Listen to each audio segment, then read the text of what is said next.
ആകാശവാണി. നമസ്കാരം. പ്രാദേശിക വാർത്തകൾ വായിക്കുന്നത് തുളസീദാസ് പരമേശ്വരൻ.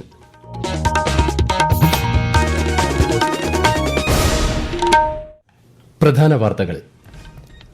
ആഗോള സമാധാനത്തിനും സുസ്ഥിരതയ്ക്കുമായി ഇന്ത്യയും ജമൈക്കയും യോജിച്ച് പ്രവർത്തിക്കുമെന്ന് പ്രധാനമന്ത്രി നരേന്ദ്രമോദി. ജമൈക്കൻ പ്രധാനമന്ത്രിയുടെ ഇന്ത്യാ സന്ദർശനം ഉഭയകക്ഷി ബന്ധത്തിന് ഉണർവ് പകരുമെന്നും പ്രധാനമന്ത്രി. ജമ്മുകശ്മീർ മൂന്നാംഘട്ട നിയമസഭാ തെരഞ്ഞെടുപ്പിന്റെ വോട്ടെടുപ്പ് സമയം പൂർത്തിയായി. 3 മണിവരെയുള്ള കണക്കുകൾ പ്രകാരം രേഖപ്പെടുത്തിയത് 56% പോളിംഗ്. കോഴിക്കോട് വയനാട് തുരങ്കപാത നിർമ്മാണം വേഗത്തിൽ ആരംഭിക്കുമെന്നും താമരശ്ശേരി ചുരത്തിലൂടെയുള്ള യാത്രാക്ലേശം ഇതിലൂടെ കുറയുമെന്നും മുഖ്യമന്ത്രി പിണറായി വിജയൻ. പത്മനാഭപുരത്തു നിന്നുള്ള നവരാത്രി വിഗ്രഹ എഴുന്നള്ളത്തിന് ഭക്തി നിർഭരമായ തുടക്കം. നവരാത്രി ആഘോഷങ്ങളുടെ ഭാഗമായി സംസ്ഥാനത്തെ വിദ്യാഭ്യാസ സ്ഥാപനങ്ങൾക്ക് ഈ മാസം 11 അവധി. ബംഗ്ലാദേശിനെതിരായ 2ാം ക്രിക്കറ്റ് ടെസ്റ്റിൽ ഇന്ത്യയ്ക്ക് 7 വിക്കറ്റിന്റെ വിജയം. വാർത്തകൾ വിശദമായി. ആഗോള സമാധാനത്തിനും സുസ്ഥിരതയ്ക്കുമായി ഇന്ത്യയും ജമൈക്കയും യോജിച്ച് പ്രവർത്തിക്കുമെന്ന് പ്രധാനമന്ത്രി നരേന്ദ്രമോദി. ജമൈക്കൻ പ്രധാനമന്ത്രിയുടെ ഇന്ത്യാ സന്ദർശനം ഉഭയകക്ഷി ബന്ധത്തിനും കരീബിയൻ മേഖലയുമായുള്ള സഹകരണത്തിനും പുതിയ ഉണർവ് നൽകുമെന്നും അദ്ദേഹം വ്യക്തമാക്കി. ജമൈക്കൻ പ്രധാനമന്ത്രി ആൻഡ്രൂ ഹോൾനസുമായി ന്യൂഡൽഹിയിൽ നടത്തിയ ഉഭയകക്ഷി കൂടിക്കാഴ്ചയ്ക്ക് ശേഷം സംയുക്ത മാധ്യമ സമ്മേളനത്തിൽ സംസാരിക്കുകയായിരുന്നു ശ്രീ മോദി. സംഘടിത കുറ്റകൃത്യങ്ങൾ, ലഹരിക്കടത്ത്, ഭീകരവാദം എന്നീ വെല്ലുവിളികൾ ഒറ്റക്കെട്ടായി നേരിടാൻ ഇരു രാജ്യങ്ങളും തീരുമാനമെടുത്തതായും അദ്ദേഹം വ്യക്തമാക്കി. आज की बैठक में हमने कई वैश्विक एवं क्षेत्रीय मुद्दों पर भी चर्चा की. हम सहमत हैं कि सभी तनावों और विवादों का समाधान बातचीत के माध्यम से किया जाना चाहिए. हम मिलकर वैश्विक शांति और स्थिरता सुनिश्चित करने के लिए अपने प्रयास जारी रखेंगे. भारत और जमैका एकमत है कि यूनाइटेड नेशन सिक्योरिटी काउंसिल सहित सभी ग्लोबल इंस्टीट्यूशंस में सुधार आवश्यक है. ഉഭയകക്ഷി ബന്ധം ശക്തിപ്പെടുത്തുന്നത് ലക്ഷ്യമിട്ടുള്ള ധാരണാപത്രങ്ങളും കൂടിക്കാഴ്ചയുടെ ഭാഗമായി കൈമാറി. 4 ദിവസത്തെ സന്ദർശനത്തിനാണ് ജമൈക്കൻ പ്രധാനമന്ത്രി ഇന്ത്യയിൽ എത്തിയത്. ജമ്മുകശ്മീർ മൂന്നാംഘട്ട നിയമസഭാ തെരഞ്ഞെടുപ്പിന്റെ വോട്ടെടുപ്പ് സമയം പൂർത്തിയായി. 3 മണിവരെയുള്ള കണക്കുകൾ പ്രകാരം 56% പോളിംഗ് നിരക്ക്. ജമ്മുകാശ്മീരിലെ 7 ജില്ലകളിലെ 40 നിയമസഭാ മണ്ഡലങ്ങളിലാണ് ഇന്ന് വോട്ടെടുപ്പ് നടന്നത്. ജമ്മുകാശ്മീരിൽ 3 ഘട്ടങ്ങളായി നടന്ന തെരഞ്ഞെടുപ്പിന്റെ വോട്ടെണ്ണൽ ഈ മാസം 8-നാണ്. 1ാം ഘട്ടത്തിൽ 61%, 2ാം ഘട്ടത്തിൽ 57% പോളിംഗ് രേഖപ്പെടുത്തിയിരുന്നു. കോഴിക്കോട് വയനാട് തുരങ്കപാത നിർമ്മാണം വേഗത്തിൽ ആരംഭിക്കുമെന്നും പദ്ധതി യാഥാർത്ഥ്യമാകുന്നതോടെ താമരശ്ശേരി ചുരത്തിലൂടെയുള്ള യാത്രാക്ലേശം കുറയുമെന്നും മുഖ്യമന്ത്രി പിണറായി വിജയൻ. ഫറോക്കിൽ പുതുതായി നിർമ്മിച്ച പൊതുമരാമത്ത് റെസ്റ്റ് ഹൌസിന്റെ ഉദ്ഘാടനം നിർവഹിക്കുകയായിരുന്നു മുഖ്യമന്ത്രി.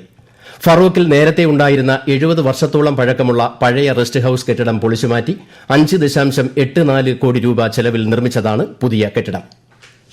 സാമൂഹ്യ ഐക്യദാർഢ്യ പക്ഷാചരണത്തിന്റെ സംസ്ഥാനതല ഉദ്ഘാടനം മുഖ്യമന്ത്രി പിണറായി വിജയൻ നാളെ ആറ്റിങ്ങലിൽ നിർവഹിക്കും. ആദിവാസികൾക്ക് 100 ദിവസം കൂടി അധിക തൊഴിൽ നൽകുന്നതിനായി സംസ്ഥാന സർക്കാർ ആവിഷ്കരിച്ച ട്രൈബൽ പ്ലസ് പദ്ധതിയിൽ ഏറ്റവും കൂടുതൽ തൊഴിൽ ദിനം സൃഷ്ടിച്ച പഞ്ചായത്തിനുള്ള മഹാത്മാ ഗോത്ര സമൃദ്ധി പുരസ്കാര സമർപ്പണവും ചടങ്ങിൽ നടക്കും. അഗളി, പുതൂർ, ആറളം ഗ്രാമപഞ്ചായത്തുകളാണ് ആദ്യ 3 സ്ഥാനങ്ങൾ നേടിയത്. പട്ടികജാതി പട്ടികവർഗ പിന്നാക്ക വിഭാഗക്ഷേമ വകുപ്പിന്റെ ആഭിമുഖ്യത്തിലാണ് നാളെ മുതൽ ഈ മാസം 16 വരെ പക്ഷാചരണ പരിപാടി സംഘടിപ്പിക്കുന്നത്. തിരുവനന്തപുരത്ത് നടക്കുന്ന നവരാത്രി പൂജയ്ക്കായി പത്മനാഭപുരത്ത് നിന്നുള്ള നവരാത്രി വിഗ്രഹ എഴുന്നള്ളത്തിന് ഭക്തി നിർഭരമായ തുടക്കം. പത്മനാഭപുരം കൊട്ടാരത്തിലെ ഉപ്പിരിക്ക മാളികയിൽ ഇന്ന് പുലർച്ചെ ഉടവാൾ കൈമാറ്റ ചടങ്ങ് നടന്നു. മന്ത്രിമാരായ രാമചന്ദ്രൻ കടന്നപ്പള്ളി, VN വാസവൻ എന്നിവർ ആചാരപരമായി ഉടവാൾ ഏറ്റുവാങ്ങി. വിശദാംശങ്ങളിലേക്ക്. കേരള, തമിഴ്നാട് സായുധ പോലീസിന്റെ ഗാർഡ് ഓഫ് ഓണറിന് ശേഷമാണ് നവരാത്രി വിഗ്രഹ ഘോഷയാത്ര തിരുവനന്തപുരത്തേക്ക് പുറപ്പെട്ടത്. രാവിലെ 9:30 ആനപ്പുറത്തേറി ഘോഷയാത്രയായി സരസ്വതി വിഗ്രഹം പുറത്തേക്ക് എഴുന്നള്ളിച്ചു. തൊട്ടു പിന്നാലെ അലങ്കരിച്ച 2 പല്ലക്കുകളിലായി വേളിമല കുമാരസ്വാമിയും ശുചീന്ദ്രം മുന്നൂറ്റി നങ്കയും. ഇന്ന് രാത്രിയോടെ വിഗ്രഹങ്ങൾ കുഴിത്തുറ മഹാദേവ ക്ഷേത്രത്തിൽ ഇറക്കി പൂജ നടത്തും. നാളെ രാവിലെ കളിയിക്കാവിളയിലെത്തുന്ന ഘോഷയാത്രയെ കേരള പോലീസ്, റവന്യൂ, ദേവസ്വം അധികൃതർ ചേർന്ന് വരവേൽക്കും. ഘോഷയാത്ര വ്യാഴാഴ്ച വൈകുന്നേരം തിരുവനന്തപുരത്തെത്തും. പത്മതീർത്ഥത്തിലെ ആറാട്ടിന് ശേഷം സരസ്വതി മണ്ഡപത്തിലാണ് സരസ്വതി ദേവിയെ പൂജയ്ക്കിരുത്തുന്നത്. കുമാരസ്വാമിയെ ആര്യശാല ദേവീക്ഷേത്രത്തിലും മുന്നൂറ്റി നങ്കയെ ചെന്തിട്ട ദേവീക്ഷേത്രത്തിലും പൂജയ്ക്കിരുത്തും. News desk, Akashvani. നവരാത്രി ആഘോഷങ്ങളുടെ ഭാഗമായി പൊതുവിദ്യാഭ്യാസ വകുപ്പിന് കീഴിലുള്ള എല്ലാ സർക്കാർ എയ്ഡഡ്, അൺഎയ്ഡഡ് വിദ്യാഭ്യാസ സ്ഥാപനങ്ങൾക്കും ഈ മാസം 11 അവധിയായിരിക്കും. പൊതുവിദ്യാഭ്യാസ ഡയറക്ടറാണ് ഇക്കാര്യം അറിയിച്ചത്. പ്രാദേശിക വാർത്തകളാണ് ഈ കേൾക്കുന്നത്. ഗാന്ധി ജയന്തിയുടെയും സ്വച്ഛതാ ഹി സേവ ക്യാമ്പയിനിന്റെയും ഭാഗമായി കോസ്റ്റ് ഗാർഡിന്റെ ആഭിമുഖ്യത്തിൽ നാളെ തൃശൂർ തളിക്കുളം ബീച്ചിൽ ശുചീകരണ യജ്ഞം സംഘടിപ്പിക്കും. കേന്ദ്ര സഹമന്ത്രി സുരേഷ് ഗോപി മുഖ്യാതിഥിയായി പങ്കുചേരും. സ്വച്ഛതാ ഹി സേവ ക്യാമ്പയിനിന്റെ ഭാഗമായി നെഹ്റു യുവ കേന്ദ്രയുടെ ആഭിമുഖ്യത്തിൽ നാളെ തിരുവനന്തപുരം ശംഖുമുഖം ബീച്ചിൽ നടക്കുന്ന ശുചീകരണ യജ്ഞം കേന്ദ്ര സഹമന്ത്രി ജോർജ് കുര്യൻ ഉദ്ഘാടനം ചെയ്യും. സ്വച്ഛതാ ഹി സേവ ക്യാമ്പയിനിന്റെ ഭാഗമായി തിരുവനന്തപുരം ആകാശവാണി നിലയത്തിലെ ഉദ്യോഗസ്ഥർക്കും ജീവനക്കാർക്കുമായി വൈദ്യപരിശോധനാ ക്യാമ്പ് സംഘടിപ്പിച്ചു. PRS ആശുപത്രിയുമായി ചേർന്ന് സംഘടിപ്പിച്ച ക്യാമ്പിന്റെ ഭാഗമായി ECG, സ്തനാർബുദ പരിശോധന, നേത്രപരിശോധന, രക്തപരിശോധന എന്നിവ നടന്നു. സ്വച്ഛതാ ഹി സേവ പരിപാടിയുടെ ഭാഗമായി ആകാശവാണി കണ്ണൂർ നിലയത്തിൽ നടന്ന ശുചീകരണ യജ്ഞത്തിൽ മുതിർന്ന ഉദ്യോഗസ്ഥരും ജീവനക്കാരും പങ്കെടുത്തു. ഏറ്റവും പുതിയ തൊഴിൽ സർവേ പ്രകാരം കേരളത്തിൽ 30% തൊഴിലില്ലായ്മ വർദ്ധിച്ചിട്ടുണ്ടെന്ന് BJP സംസ്ഥാന പ്രഭാരി പ്രകാശ് ജാവ്ദേക്കർ. ഇത് കഴിഞ്ഞ 7 പതിറ്റാണ്ടുകൾ സംസ്ഥാനം ഭരിച്ച LDF, UDF സർക്കാരുകളുടെ ഭരണ പരാജയമാണ് ചൂണ്ടിക്കാണിക്കുന്നതെന്നും അദ്ദേഹം കൊച്ചിയിൽ വാർത്താസമ്മേളനത്തിൽ ആരോപിച്ചു. സംസ്ഥാനത്തിന്റെ വർദ്ധിച്ചുവരുന്ന തൊഴിലില്ലായ്മ പ്രശ്നങ്ങൾ ഉയർത്തി BJP പ്രക്ഷോഭം സംഘടിപ്പിക്കുമെന്നും അദ്ദേഹം അറിയിച്ചു. ഹേമ കമ്മിറ്റി റിപ്പോർട്ട് ദീർഘകാലം പുറത്തുവിടാതിരുന്നതിന്റെയും ഒടുവിൽ പൊതുജനങ്ങൾക്കായി പുറത്തുവിട്ടതിന്റെയും പൂർണ്ണ ഉത്തരവാദിത്തം സംസ്ഥാന വിവരാവകാശ കമ്മീഷന് മാത്രമാണെന്ന് സംസ്ഥാന വിവരാവകാശ commissioner doctor A. Abdul Hakeem. ഇതിൽ മറ്റേതെങ്കിലും സംവിധാനങ്ങളുടെയോ ശക്തികളുടെയോ സ്വാധീനമില്ലെന്നും കോഴിക്കോട് മർക്കസ് ലോ കോളേജിൽ നടന്ന സെമിനാറിന്റെ ഉദ്ഘാടനം നിർവഹിച്ചുകൊണ്ട് അദ്ദേഹം പറഞ്ഞു. വിവരാവകാശ കമ്മീഷന്റെ ഈ 2 ഉത്തരവുകളും നടപ്പാക്കാനേ സാംസ്കാരിക വകുപ്പിന് കഴിയുമായിരുന്നുള്ളൂവെന്നും വിവരാവകാശ കമ്മീഷണർ വ്യക്തമാക്കി. കോഴിക്കോട് നഗരത്തിലെ പ്രധാന വിനോദസഞ്ചാര കേന്ദ്രങ്ങളിൽ ഒന്നായ സരോവരം ബയോ പാർക്കിന്റെ നവീകരണത്തിനായി 2.19 കോടി രൂപയുടെ പദ്ധതികൾക്ക് ഭരണാനുമതി നൽകിയതായി മന്ത്രി PA Muhammad Riyas. Open air theatre, bio പാർക്കിനകത്തെ കല്ലുപാകിയ നടപ്പാത, റെയിൻ ഷെൽട്ടറുകൾ, കുട്ടികളുടെ പാർക്ക്, ചുറ്റുമതിൽ, മരം കൊണ്ടുള്ള ചെറുപാലങ്ങൾ, സെക്യൂരിറ്റി ക്യാബിൻ, കവാടം എന്നിവ നവീകരിക്കും. കൂടാതെ പാർക്കിൽ CCTV ക്യാമറ സ്ഥാപിക്കുമെന്നും മന്ത്രി അറിയിച്ചു. ബംഗ്ലാദേശിനെതിരായ 2ാം ക്രിക്കറ്റ് ടെസ്റ്റിൽ ഇന്ത്യയ്ക്ക് 7 വിക്കറ്റിന്റെ വിജയം. ടെസ്റ്റിന്റെ പകുതിയിലേറെ ദിനങ്ങൾ മഴ അപഹരിച്ചതിന് ശേഷമാണ് ടീം ഇന്ത്യയുടെ അവിസ്മരണീയ ജയം. ആദ്യ ഇന്നിംഗ്സിൽ 34.4 ഓവറിൽ 285 റൺസ് നേടി ഇന്നിംഗ്സ് ഡിക്ലയർ ചെയ്ത ഇന്ത്യ 2ാം ഇന്നിംഗ്സിനിറങ്ങിയ ബംഗ്ലാദേശിനെ ഇന്ന് 146 റൺസിന് പുറത്താക്കി. 95 റൺസ് വിജയലക്ഷ്യവുമായി 2ാം ഇന്നിംഗ്സിൽ ഇറങ്ങിയ ഇന്ത്യയ്ക്ക് വിജയം അനായാസമായിരുന്നു. ഇതോടെ 2 മത്സരങ്ങളുള്ള പരമ്പര ഇന്ത്യ തൂത്തുവാരി. ISL ഫുട്ബോളിൽ ഇന്ന് ഹൈദരാബാദ് FC ചെന്നൈയിൻ FCയെ നേരിടും. രാത്രി 7:30 ഹൈദരാബാദിലാണ് മത്സരം. സംസ്ഥാനത്ത് വെള്ളിയാഴ്ച വരെ ഇടിമിന്നലോട് കൂടിയ ഒറ്റപ്പെട്ട ശക്തമായ മഴയ്ക്ക് സാധ്യതയെന്ന് കേന്ദ്ര കാലാവസ്ഥാ വകുപ്പ്.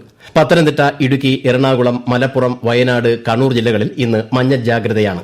പത്തനംതിട്ട, ഇടുക്കി ജില്ലകളിൽ നാളെയും മറ്റന്നാളും മഞ്ഞ ജാഗ്രത തുടരും. പോത്തൻകോട് ശാന്തിഗിരി ഫെസ്റ്റ് 3ാം പതിപ്പിന്റെ ഉദ്ഘാടനം ഗവർണർ ആരിഫ് മുഹമ്മദ് ഖാൻ ഈ മാസം 9 നിർവഹിക്കും. പ്രദർശന വ്യാപാര മേള, ഫ്ലവർ ഷോ, ഭക്ഷ്യമേള, കലാപരിപാടികൾ എന്നിവ ഇതിന്റെ ഭാഗമായി നടക്കും. അടുത്ത മാസം 10 വരെ നീണ്ടുനിൽക്കുന്ന ഫെസ്റ്റിന്റെ വിളംബര ഉദ്ഘാടനം മന്ത്രി GR അനിൽ നാളെ നിർവഹിക്കും. ക്ഷീരസംഘങ്ങൾക്കായി ഓൺലൈൻ പാൽ സംഭരണ വിപണനത്തിനുള്ള ഏകീകൃത സോഫ്റ്റ്വെയർ സംവിധാനമായ ക്ഷീരശ്രീ പോർട്ടൽ ഈ മാസം 5 മുഖ്യമന്ത്രി പിണറായി വിജയൻ ഉദ്ഘാടനം ചെയ്യും. സർക്കാരിന്റെ 100-ദിന കർമ്മ പദ്ധതിയുടെ ഭാഗമായി ക്ഷീരവികസന വകുപ്പ് നടപ്പാക്കിയ പദ്ധതിയാണ് ഇത്. സാധുവായ ലൈസൻസുള്ള മത്സ്യബന്ധന യാനങ്ങൾക്ക് മാത്രമേ ഈ മാസം മുതൽ സബ്സിഡി മണ്ണെണ്ണ അനുവദിക്കുകയുള്ളൂവെന്ന് വിഴിഞ്ഞം ഫിഷറീസ് സ്റ്റേഷൻ അസിസ്റ്റന്റ് ഡയറക്ടർ. മത്സ്യത്തൊഴിലാളികൾ യാനങ്ങളുടെ ഫിഷിംഗ് ലൈസൻസ് രേഖകളുടെ പകർപ്പ് മണ്ണെണ്ണ ബങ്കുകളിൽ ഹാജരാക്കണം.